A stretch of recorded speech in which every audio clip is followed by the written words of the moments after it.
Fala aí, Disconnectors, esse aqui é um corte da live Desconecta. Então, cara, aproveitando, vamos fazer um link deste vídeo com o próximo vídeo que a gente vai comentar aqui, que é do grande André Barcinski, né? Um dos caras, dos jornalistas culturais, música mais importantes aí do país. E ele lançou recentemente um vídeo no canal dele, Por que shows estão tão caros? Patrocínio da Vlut, é o novo clube de disco de vinil feito para você. Acesse velut.com.br, faça seu perfil e escolha o seu plano. Todo mês receba um disco surpresa novo e lacrado com gift exclusivo, caixa personalizada e frete grátis. Vlut, um clube realmente seu. E é isso que a gente vai ver agora. Não esquece de deixar o teu like aí e seguir o canal Desconecta e também o canal do Barcinski, né, cara? Bora lá! Oi, gente. Hoje eu quero falar de um tema que é muito importante para mim e eu tenho certeza para todos os inscritos aqui no canal, que é o alto preço dos shows internacionais no Brasil. Sinistro. Se você curte esse tipo de conteúdo sobre cinema, música e livros, inscreva-se no canal, ative o sininho para receber as notificações. Eu tenho quadros novos de segunda a sexta. Inscreve-se lá. E eu queria agradecer demais aos quase 700 assinantes do meu site de jornalismo cultural, andrebarcinski.com.br. Galera, conheça o site por R$20 por mês, vocês têm um monte de benefícios, acho que vocês vão gostar. Gente, é o seguinte, eu trabalho, além do meu trabalho com jornalismo, né, eu trabalho também com produção de eventos, eu faço shows há muitos anos, desde o final dos anos 80, produzo shows internacionais e nacionais, tenho uma produtora de shows com meu parceiro Leandro Carbonato, chamado Marati. E um dos temas que mais geram reclamações, e com razão, é o do alto preço dos ingressos de shows internacionais no Brasil. Então eu vou tentar dar um panorama de por que eu acho que esses ingressos são caros. Eu não discordo que eles sejam caros, eu acho que são sim. Mas é preciso dizer também que eles estão crescendo, o preço está subindo no mundo inteiro, não só no Brasil. Eu vou tentar dar um panorama aqui das razões pelas quais eu acho que os shows são muito caros. E não estou discordando que os shows são caros, eles são sim, mas eles são caros no mundo inteiro e estão crescendo no mundo inteiro, não só no Brasil. O valor dos ingressos no mundo inteiro sobe há alguns anos já, e eu vou tentar explicar por quê. Não, perfeito. Eu acho que concordo contigo. Os shows no mundo inteiro estão crescendo. Mas a gente teve o caso do Dream Theater, né? Eu acho que alguém fez esse cálculo, né? Verificou o preço dos ingressos do show do Dream Theater no mundo e descobriu-se que no Brasil, mesmo brasileiro, né? Sendo, com perdão da palavra, fudido de grana, né? A nossa moeda não vale nada. Ele estava mais caro que no resto do mundo, né? Inclusive frente a países de primeiro mundo, que tem uma moeda forte, né? Que o dinheiro e o salário do cara vale alguma coisa, e aqui no Brasil esses ingressos estavam mais caros que o primeiro mundo. Tem até um videozinho no canal do Gastão aí, dá uma procurada depois, vocês vão ver isso aí. Vamos voltar um pouquinho no tempo, galera, lá para os anos 60, né? Numa época em que a maior fonte de renda dos artistas não eram shows, mas venda de discos. Basta lembrar que em 1966, os Beatles, a banda mais famosa do mundo, largaram os shows ao vivo para se dedicar a discos de estúdio. Pararam de excursionar para se dedicar à gravação de discos, né? Os Beatles fizeram em 66 e falaram, não vamos tocar mais, a gente só quer vender disco. Naquela época, os artistas faziam show para vender disco. O show era uma amostra para o público das músicas que o público poderia comprar, que poderia ouvir naqueles discos. Não havia uma preocupação muito grande em fazer turnês muito rentáveis, porque, como eu disse, a maior fonte de renda dos artistas era a venda de discos. Eu vou linkar aqui na descrição um vídeo muito legal, tem uns 20 e poucos minutos, ele é em inglês, mas ele tem legendas automáticas em português, eu já vi as legendas, são ótimas, vocês podem acompanhar, que é um vídeo histórico, assim, ele é um vídeo que conta toda a história desde os anos 60 do show business, tem 20 e poucos minutos, mas é muito conciso, é muito bem feito, e ele explica essa importância que os shows ao vivo foram ganhando com o passar dos anos. Tá? O que acontece? Até, eu diria, no final dos anos 90, começo dos anos 2000, a maior fonte de renda dos artistas era a venda de discos. Sim. Quando a gente pega uma... isso linka com o que o Gabriel falou lá, né, cara? Que a música ficou grátis. Faz um gráfico do faturamento da indústria do disco no mundo, a gente vai ver que o auge, o pico de ganhos da indústria do disco se dá na virada dos anos 90 para os 2000, tá? Entre 1999 e 2000. Ali a indústria do disco estava por cima, ela nunca tinha faturado tanto e os artistas estavam faturando igualmente, né, com a venda de LPs. Não estou falando que a indústria era perfeita, não estou falando que as gravadoras eram santinhas, não era isso, mas... Até porque aqui já tinha, nessa época, uma grande divisão, né? A balança nessa divisão de vendas já era bem complicada, né? Então as gravadoras praticavam contratos leoninos para cima dos artistas, né? Dando menos, pagando menos por cada unidade de disco vendido. Que é o formato que a gente chega hoje, que o cara tem que ter muito plays lá no streaming pra ganhar os trocados, né, meu? O fato é que nunca se vendeu tanto disco e nunca se faturou tanto quanto a venda de CDs em 99 e 2000. O que acontece ali naquele período exatamente é a chegada do Napster e o começo da digitalização da música, né? Isso já faz 25 anos. E aí a gente começa a ver uma mudança nesse cenário, em que o faturamento dos músicos começa a cair por causa do streaming, por causa da digitalização, primeiro por causa dos MP3 e troca de arquivos e tal, e depois, hoje em dia, por causa das plataformas, né? Se você analisar qualquer artista que tem uma carreira antes de 1999 ou antes de 2000 e depois de 2000, você não precisa confiar em mim, pergunte para qualquer artista de qualquer gênero que tem uma carreira anterior a 2000 e que tem uma carreira até hoje, peça para ele comparar para vocês os ganhos que ele tem com a venda de discos e com a venda da música dele. Você vai ver que esses números baixaram muito. Quando o valor que os artistas começam a ganhar pela venda da sua música, pela venda de seus discos, então começa a cair, claro que shows ao vivo começam a ter uma importância muito maior. Então a gente tem visto nos últimos anos uma coisa bizarra, né, que é o contrário do que acontecia antes. Antes, como eu disse, os artistas faziam discos e faziam shows para vender discos, né? Hoje, eles às vezes lançam um disco só para ter uma desculpa para se apresentar ao vivo, para excursionar, porque... E mesmo assim, os caras ainda só tocam os clássicos porque é aquilo que a gente falou antes, meu. Os caras querem ouvir sempre a mesma música. O público quer ouvir sempre a mesma música, né, cara? Não dá nem esse espaço para artistas consagrados poderem desenrolar novos materiais, experimentar, criar, utilizar da sua criatividade para ir a outros lugares, musicalmente falando, que eles não exploraram. E, cara, é isso, cara. É isso que a gente vê hoje em dia. Uma grande parte, a imensa maioria dos ganhos dos artistas está nos shows ao vivo.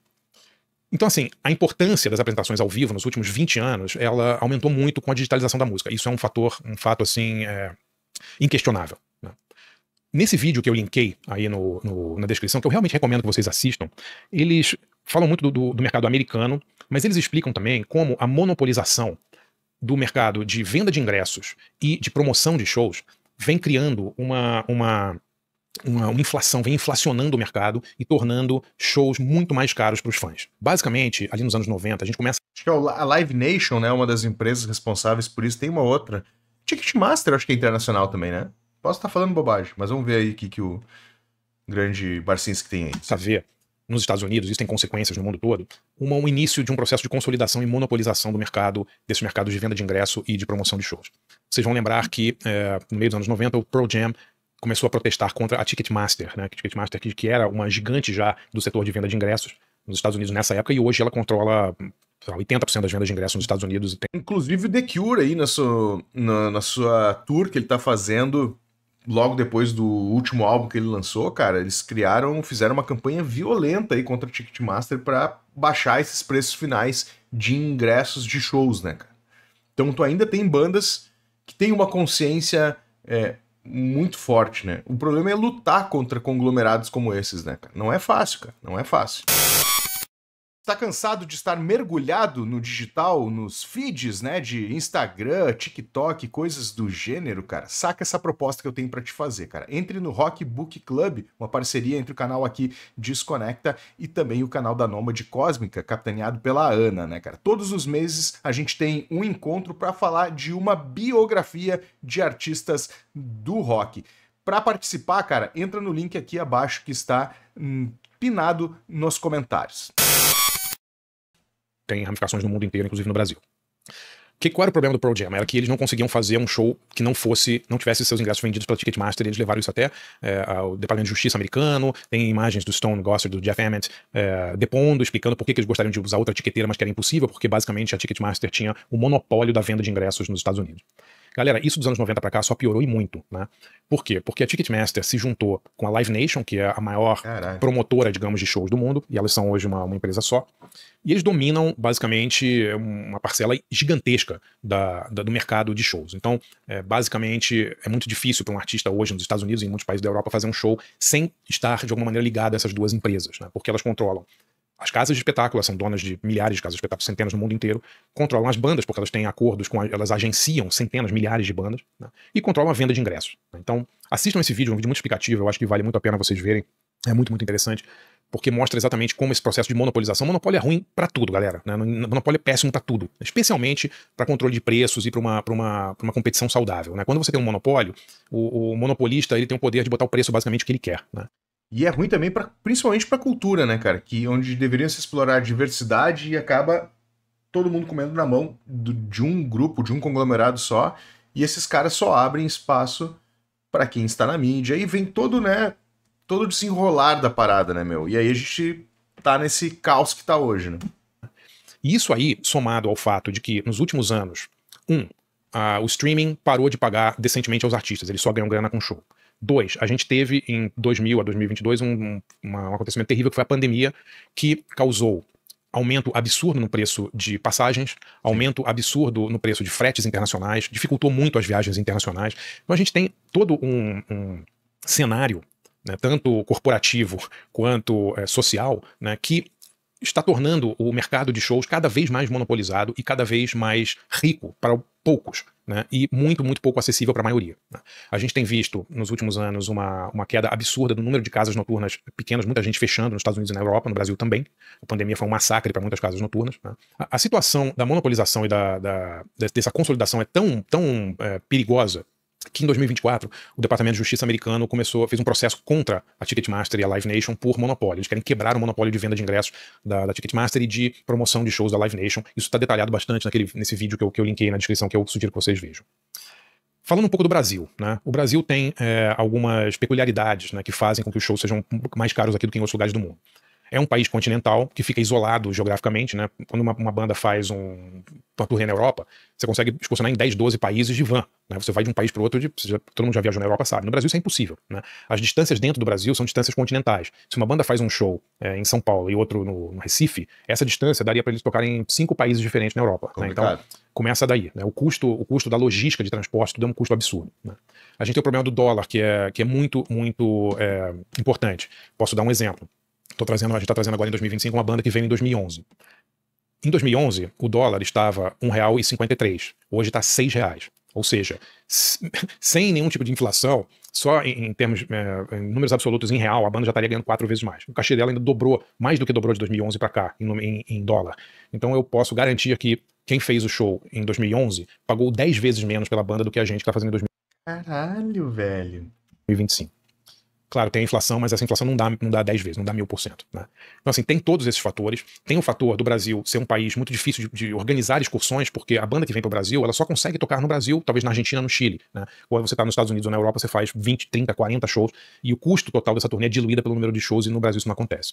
Galera, não tô dando desculpa, não tô sendo advogado de... Não, tá dando a real, é isso aí, é isso aí. Tem que dar real, né, meu? Tem que dar real, tem que dar real.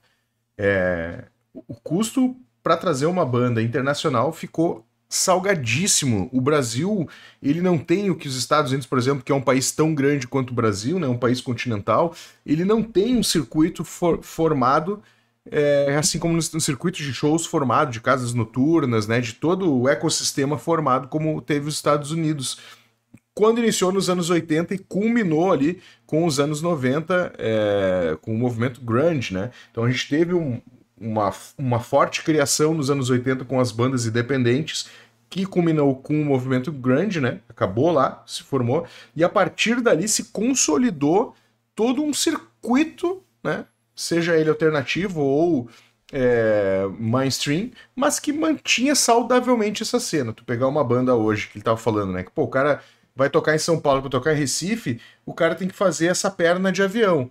Se tivesse um circuito que chegasse de São Paulo, né, com casas noturnas, que chegasse de São Paulo a Recife, ou mesmo aqui, olhando para Porto Alegre, que é a região onde eu tô, né, onde eu moro, de Porto Alegre, passando Curitiba, pegando 2 ou 3 cidades de Curitiba, Espírito Santo também, né, pode estar nesse bolo também, 2, 3 cidades, Santa Catarina, 2, 3 cidades, Porto Alegre, 2, 3 cidades, cara, o valor de trazer uma banda, né, a diluição desse transporte, do custo do transporte inicial, que é puxar o cara da Europa, puxar o cara dos Estados Unidos para cá, era diluído entre todos esses produtores que estariam colocando, né, então tá certíssimo trazer a realidade aí, André. Diabo, tentando justificar preços altos. Eu acho que nenhum promotor de nenhum evento, seja show, seja circo, seja qualquer coisa, quer cobrar a mais do que ele precisa, né? Mas os preços são o que eles são por uma necessidade, né? Eles não são o que eles são porque o dono, o promotor do show é ganancioso. O promotor com escrúpulo, né? A gente tem aí, né, o próprio caso da Live Nation, né, cara? Assim, os caras sentam o pau, né, meu? e quer roubar todo mundo. Isso não existe. Né? O Brasil tem um monte de leis, a lei da meia entrada, a gente tem um monte de peculiaridades que fazem com que esses ingressos sejam muito caros. De novo, não estou me justificando, eu também acho que os ingressos são caros, mas a realidade é essa, com o dólar a R$6, com a distância geográfica do Brasil, né? Com a dominação desses mega festivais que inflacionam o mercado. Mais isso, e hein? uma banda que deveria ganhar X está ganhando 5X para tocar num mega festival corporativo desse. E aí quando a banda vai voltar ao Brasil depois para tocar com um promotor independente, ela quer cobrar os 5X que ela ganhou do banco, ou antigamente da fábrica de cigarro, né, ou da telefonia. E a realidade não é essa. Não é essa. Infelizmente, galera, eu adoraria ter notícias boas e ser esperançoso e tal, mas eu não vejo muita saída. Né? É um mercado que depende muito da cotação do dólar, e depende muito também dessa dominação que parece ser cada vez maior desses mega eventos corporativos.